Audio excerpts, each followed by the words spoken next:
Muy pero muy buenas a todos, ¿qué tal? ¿Cómo están? Espero que estén todos muy pero muy bien. Yo soy Neko y les doy la bienvenida una vez más al canal.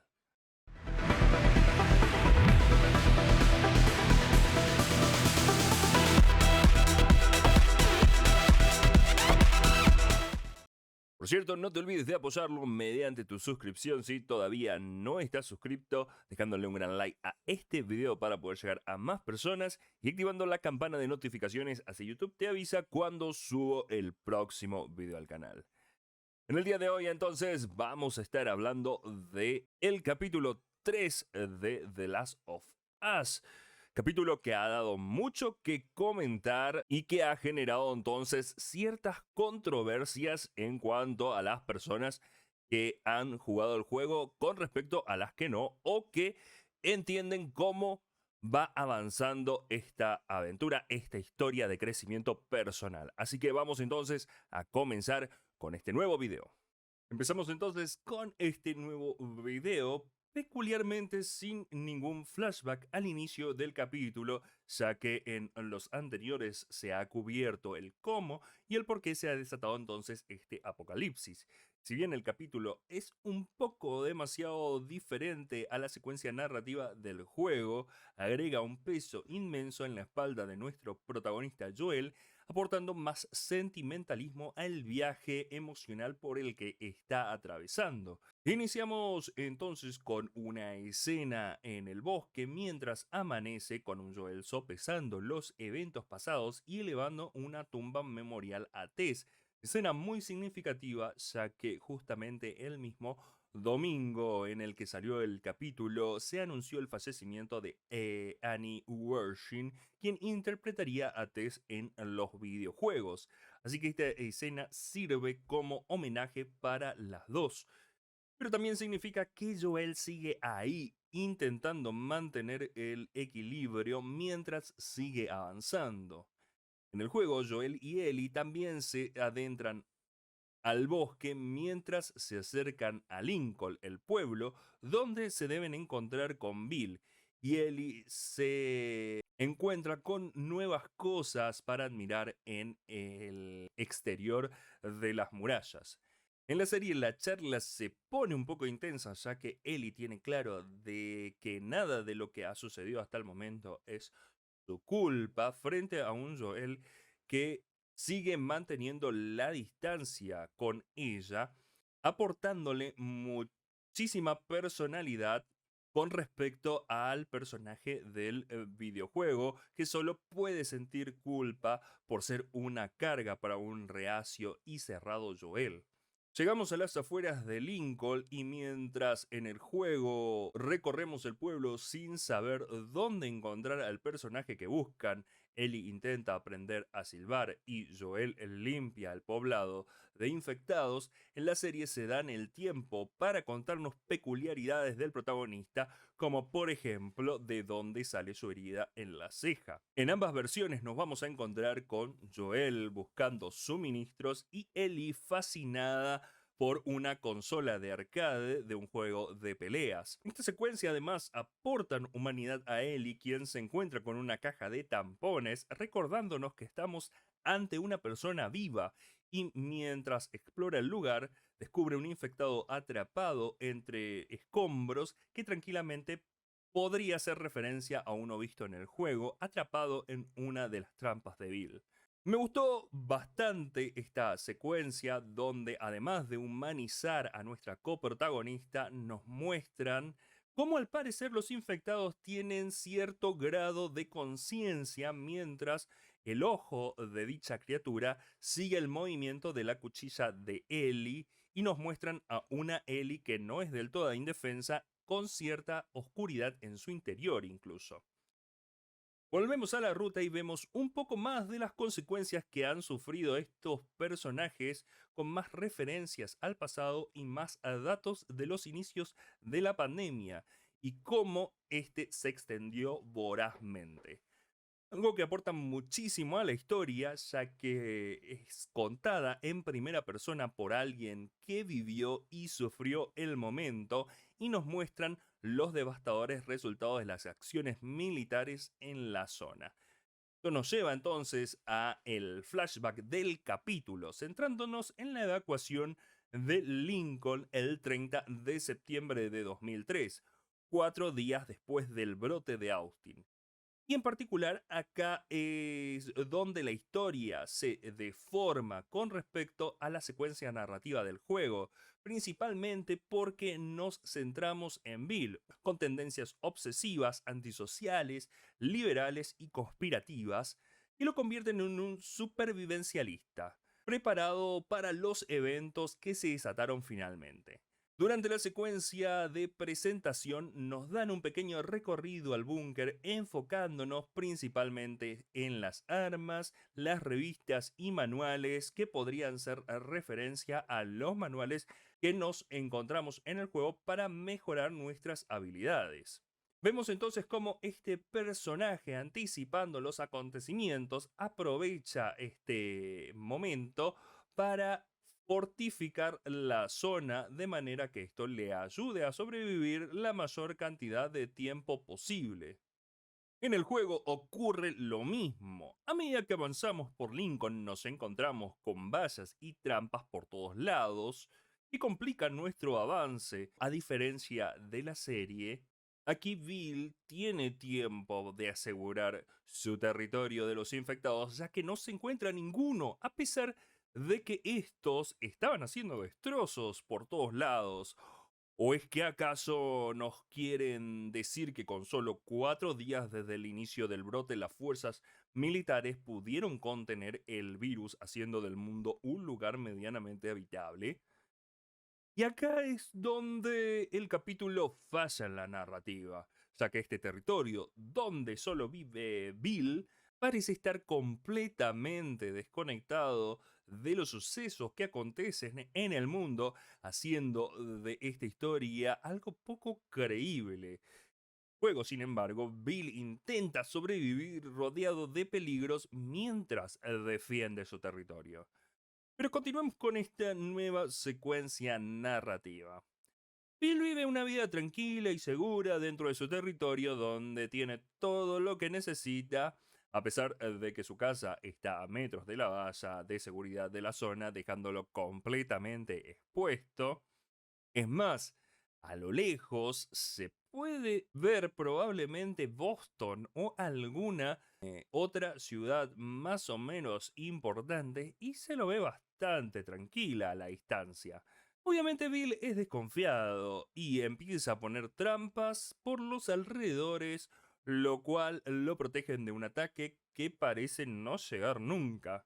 Por suerte vemos que los infectados existen, mientras un infectado toma un paseo tranquilamente por la zona cuando es emboscado por una de las trampas de Bill, que nos hace recordar a la primera secuencia de Joel con una de las trampas de Bill cuando uno de los clickers vuela por los aires al toparse con uno de ellos. Pasan así 4 años desde el inicio del brote y no se acercan ni las moscas a la zona y Bill ya se encuentra medio aburrido de vivir solo.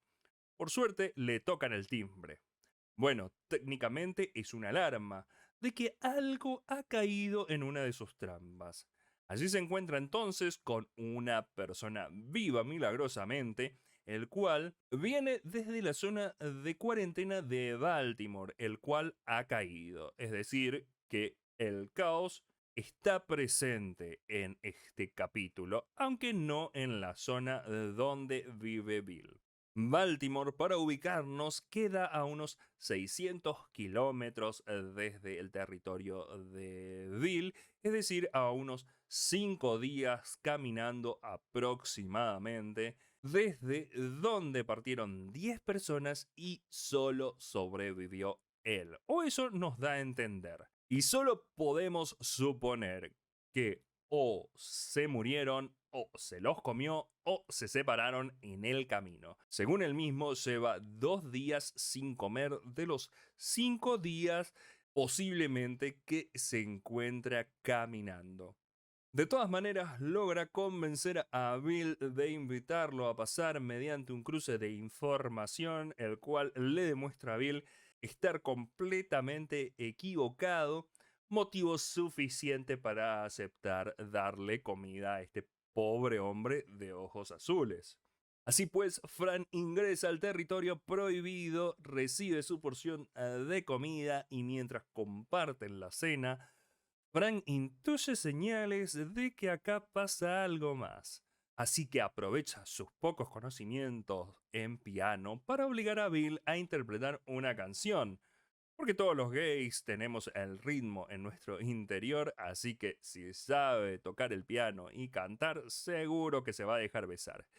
Y así tal cual, Fran aprovecha la brecha en este Bill desconfiado y antisocial y se da el momento más bello del capítulo con el beso de estos dos personajes.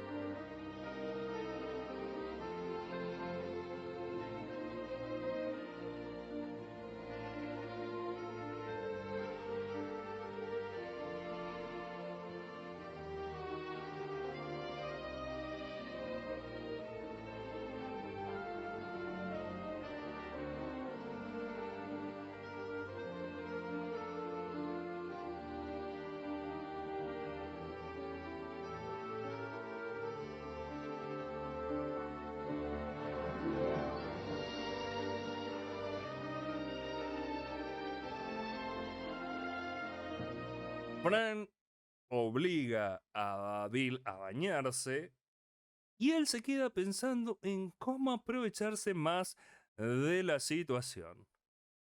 Se produce así el momento más incómodo del capítulo mientras los personajes se tapan para tener relaciones, algo muy normal en la vida de todos, porque taparse es sinónimo de sexo. Y Fran le avisa, obviamente, que esto no lo hace por placer, sino que lo hace por conveniencia.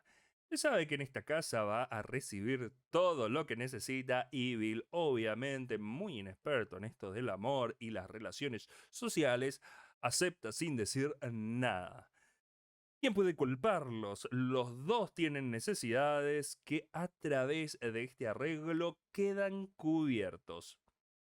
Pasan fácil 3 años y vemos cómo Frank hace un berrinche por cómo se encuentra el vecindario y en lugar de salir a buscar él mismo las cosas que necesita para el trabajo, una vez más se aprovecha de las habilidades de Bill para conseguir lo que quiere, ya que al parecer se olvida que vive en un mundo post-apocalíptico con criaturas que te matarían con solo mirarte y personas desesperadas por sobrevivir, como lo fue él mismo al principio de esta historia.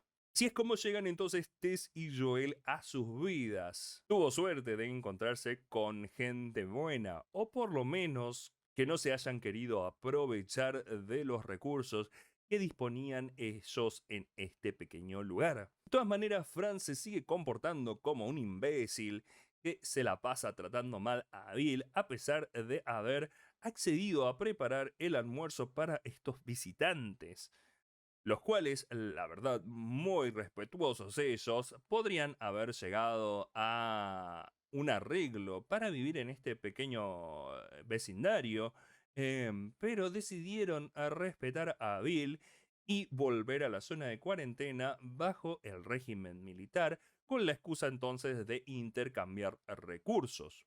Me gustó particularmente saber que Joel y Tess están juntos desde ese momento, o mucho antes incluso. La verdad que eso fue un detalle muy lindo del capítulo, aunque a Joel le costaba admitirlo, y le costó admitirlo en todo el tiempo que estos dos compartieron. Vuelvo a sentirme obviamente emocional con esta secuencia, ya que cuando se van Tess y Joel de vecindario de Bill, Tess se lleva consigo un jean y una chaqueta, una camisa de color rojo, probablemente la misma que utilizó en el capítulo anterior. Y acá vemos entonces también de dónde nace el código que hemos visto y escuchado en el primer capítulo.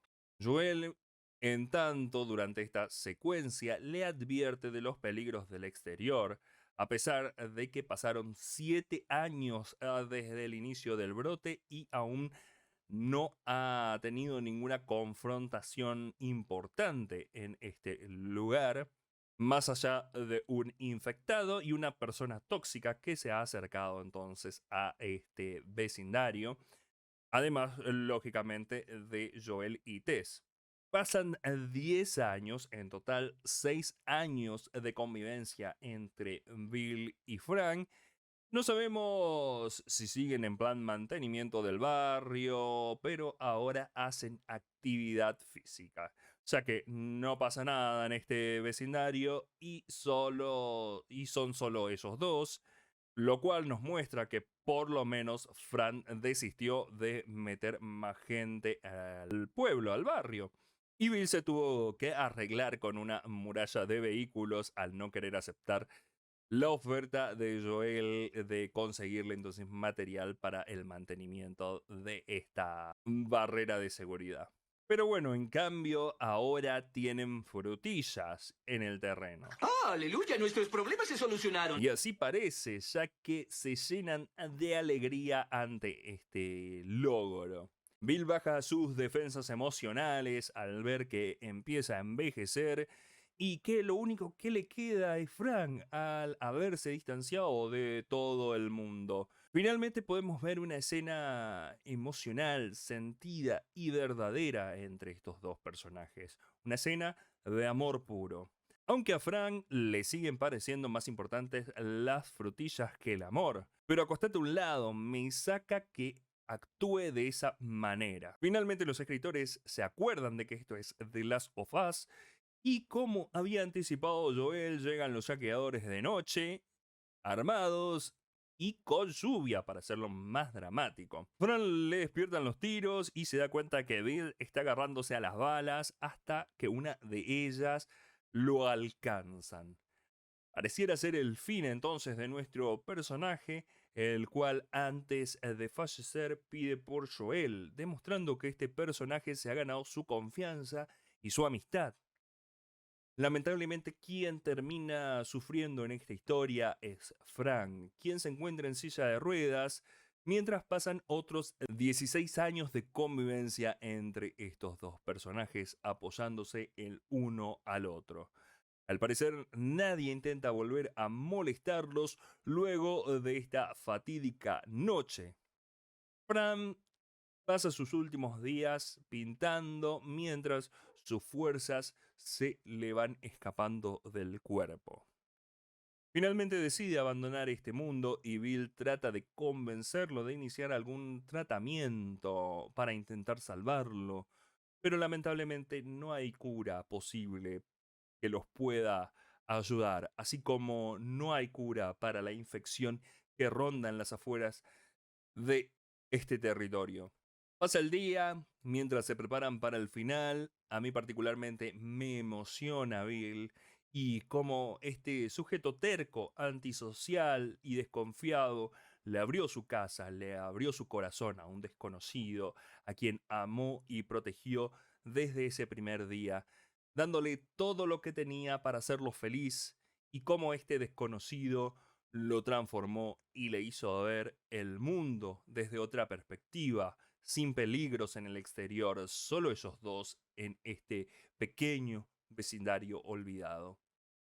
Fran finalmente ve que este hombre que lo salvó, terco y puro, decide acompañarlo en el final, mientras Bill se bebe su vaso de vino y le cuenta que el día que lo conoció entendió que no estaba preparándose para salvarse él mismo, se estaba preparando para salvarlo a él. Su propósito fue encontrar a alguien que merezca ser salvado y así lo hizo. Sin él, ya no le queda nada que lo ate a este mundo. Así que ríen y se despiden finalmente.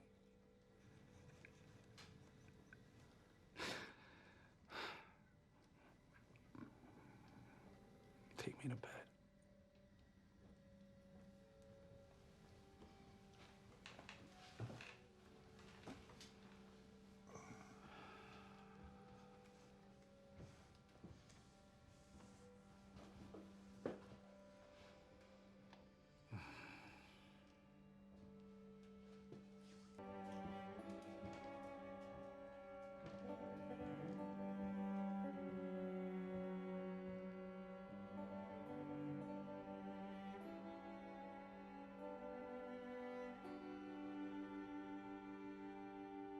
No sabemos el tiempo que pasó desde ese momento hasta que Joel y Ellie llegan al vecindario. Podrían ser días, semanas o meses, pero intuimos que estamos en septiembre de 2023, 20 años desde el inicio del brote, aquel 26 de septiembre de 2003, y la carta encontrada por Ellie es de agosto de ese mismo año, por lo que intuimos que pasa un mes desde este acontecimiento. Dicha carta está dirigida particularmente a Joel, volviendo a remarcar la importancia de este personaje en la vida de Bill y remarcando lo que habíamos dicho antes. Su papel era la del protector, y eso es lo que tanto Tess y Bill le piden a Joel. Por eso esta carta es importante y este capítulo es importante para la trama de The Last of Us. Con esto se van formando los cimientos en la relación entre Joel y Ellie. No es solo un medio para un fin sin peso en la historia más que la del mecánico malhumorado que les consigue un vehículo. La carta también hace referencia a la carta que le deja Frank a Bill en el juego, al que Bill desecha enojado por haberlo abandonado, al igual que desecha Joel la carta al no haber podido proteger a Tess como le indicaba Bill. Finalmente Joel toma conciencia de la importancia de llevar a Ellie. Al ver que su herida empieza a sanar, Ellie quiere pedir perdón por lo de Tess luego de leer la carta de Bill y entender y comprender el peso que tenía en la vida de Joel este personaje. Y acá se da otra similitud con el juego, ya que es el momento entonces en que Joel le pone ciertas condiciones para poder entonces continuar. En el búnker nos enteramos que Bill dejó programada una lista de reproducción de los 80, la cual se repetía cada tanto, dándonos a entender que la primera vez que suena es el día que reciben a Ellie a su cuidado y escapan de la zona de cuarentena. Aprovechan además a hacer cambio de vestuario. Ellie consigue un arma que oculta, pero que será importante más adelante, y suben a la camioneta que les deja Bill para continuar su viaje.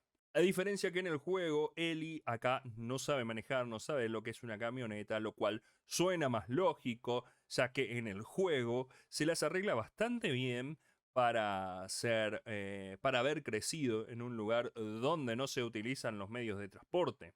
Y terminamos entonces este capítulo con a Linda Ronstadt sonando en la radio con Long Long Time de los años 70, posiblemente haciendo referencia a nuevas cosas, según el código de contrabando.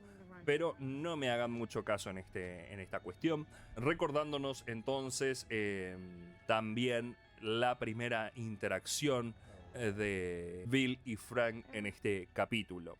Así entonces nuestros protagonistas emprenden viaje hacia Wyoming para encontrar a Tommy y nos dan un plano final desde la ventana abierta donde se encuentran Bill y Frank descansando eternamente en alusión a la ventana en el menú de inicio en el juego. Este capítulo ha dado mucho que comentar, principalmente porque la mayoría de su contenido fue nuevo y se podía contrastar poco con respecto al juego. El mayor cambio claramente está en lo que respecta al personaje de Bill, quien pasa de ser un personaje terco, desconfiado, malhumorado, sin mucho que aportar más que sus habilidades mecánicas, a un personaje humano que tiene miedo, que ama, que ríe, que se emociona por una frutilla. Crece. Su relación con Frank está basada en el amor y no solo en el mero compañerismo, como sucede en el juego, donde su relación es tan tóxica que Frank decide marcharse por su cuenta y muere en el intento. A nivel narrativo, el capítulo flojea un poco con una relación que está construida desde el interés, pero que transforma a uno de los personajes en algo mucho más profundo con respecto a su contraparte en los juegos. El crecimiento de este personaje aporta muchísimo al crecimiento del protagonista, quien ve cómo la gente a su alrededor no solo sobrevive, la gente a su alrededor se transforma, haciendo que él mismo se vaya replanteando su propia vida. Bill en la serie es quien más le ha marcado, ya que hay cierta similitud entre ambos personajes. El mismo Joel lo remarca, y verlo cambiar hasta el punto de entregar su vida por alguien que considera valioso es algo que le empieza a mover cosas internas que estaban dormidas y que empiezan a evolucionar. Así que todas las personas que dicen que este es un capítulo de relleno es que no están entendiendo la evolución de la historia. Se puede entender que algunos lo hayan sentido más que otras o que hayan esperado otra cosa, pero el capítulo no es relleno. Es más relleno tener que ir a buscar una batería en medio de una zona plagada de infectados. A nivel estético, el capítulo es bellísimo. Nos muestran cómo estos dos personajes se encuentran apartados de todo, creando su propia historia, desconectado del resto del mundo donde reina el peligro, o no, según el capítulo. Acá pueden ellos crecer como pareja y como personas. El viaje por lo pronto continúa. Próxima parada, Pittsburgh, donde conoceremos más personajes que ayudarán a reforzar la relación entre Joel y Ellie en este viaje de sentimientos y crecimiento personal. No solo se trata de sobrevivir, es un viaje donde nuestro protagonista, en este caso, hace una retrospectiva de su vida, ayudándolo a crecer como persona. Esto fue todo entonces por el día de hoy. Espero que les haya gustado. Ya saben que si es así, no se olviden de dejarle un gran like, de suscribirse al canal si todavía no lo hicieron y de activar la campana de notificaciones, así YouTube les avisa cuando subo el próximo video al canal. Nosotros nos vemos en el próximo video. Un saludo para todos. Chao.